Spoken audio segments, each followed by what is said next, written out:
یہ عبادت جو ہم لفظ استعمال کرتے ہیں، آخر اس کا مطلب اور مفہوم کیا ہے؟ لفظ عبادت دو طرح بولا جاتا ہے۔ ٹھیک ہے۔ ایک لفظ عبادت وہ ہے جو اصل عبادت جس سے تعبیر کی جاتی ہے، اصل عبادت کا معنی جس سے بیان کیا جاتا ہے۔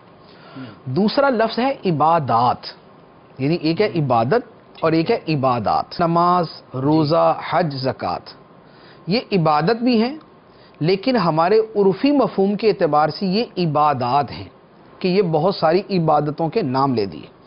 اصلی عبادت کیا ہے جو مفسرین کرام نے اور علماء دین نے جس کا معنی بیان فرمایا، وہ بیان کیا اقصی غایت الخضوع والتذلل، جس کا ترجمہ بنتا ہے آسان الفاظ میں کہ انتہا درجے کی عاجزی کا نام عبادت ہے۔ اچھا، انتہا درجے کی عاجزی کا نام عبادت ہے۔ اب انتہا درجے کی عاجزی ایک کانسیپٹ کے ساتھ جڑی ہوئی ہے، صحیح، ایک عقیدے کے ساتھ اور ایک نظریے کے ساتھ وہ جڑی ہوئی ہے۔ وہ کیا ہے؟ جیسے مثال کے طور پہ ہم اللہ تعالیٰ کی بارگاہ میں نماز میں کھڑے ہوتے ہیں ہاتھ باندھ کے، صحیح، یہ نماز میں ہم کھڑے ہونا یہ عبادت ہے۔ لیکن یہ ہاتھ باندھ کے کھڑے ہونا تو بعض اوقات استاد کے لیے، پیر کے لیے یا ماں باپ کے لیے بھی ہوتا ہے، صحیح، لیکن وہ عبادت نہیں ہوتی۔ بجا فرمایا۔ فعل ایک ہی ہے، لیکن دونوں ایک جگہ اسے صرف تعظیم قرار دیا جائے گا، دوسری جگہ عبادت بنا دیا جائے گا۔ اب دونوں میں وجہ فرق کیا ہوتی ہے؟ کانسیپٹ، صحیح، اعتقاد، نظریہ، سوچ کیا ہے اس کے پیچھے۔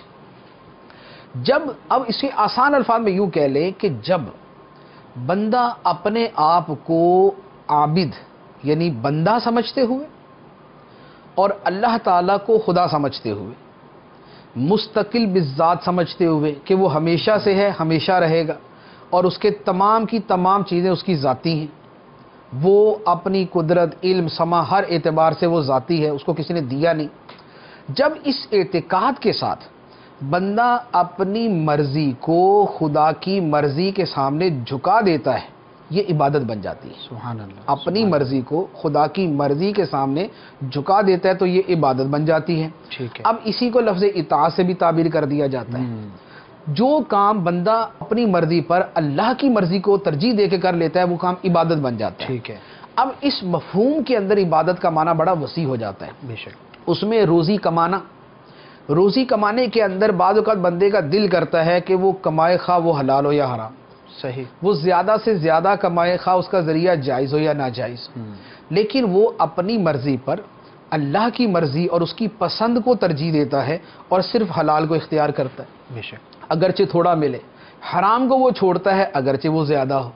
تو یہ جو اس نے اپنی مرضی کو فنا کر دیا اللہ تعالیٰ کی مرضی کے اندر، یہ اس کے اس کمائی کے عمل کو بھی عبادت بنا دیتی۔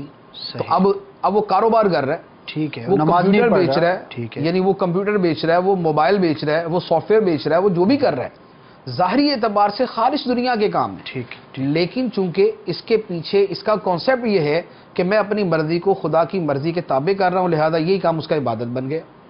بیوی بچوں کو وہ کھانا پینا مہیا کرتا ہے، اپنے گھر کے اندر وہ گوشت لے کے آیا، پھل لے کے آیا، بڑی مزیدار چیزیں لے کر آیا۔ ایک ہے دنیاوی اعتبار سے بغیر کسی نیت کے لے آیا، صحیح، اور ایک اس لیے لے کے آیا کہ اللہ تعالیٰ نے بیوی بچوں کا خرچہ دینے کی اور انہیں اچھا کھلانے پلانے کا فرمایا۔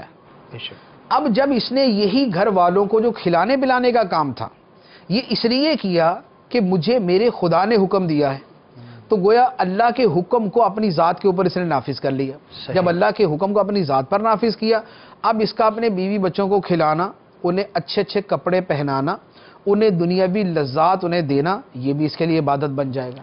تو یہ صحیح، عبادت کا وسیع مفہوم ہے۔ صلو علی الحبیب صلی اللہ تعالی علی محمد۔ مجھے اپنی اور ساری دنیا کے لوگوں کی اصلاح کی کوشش کرنی ہے۔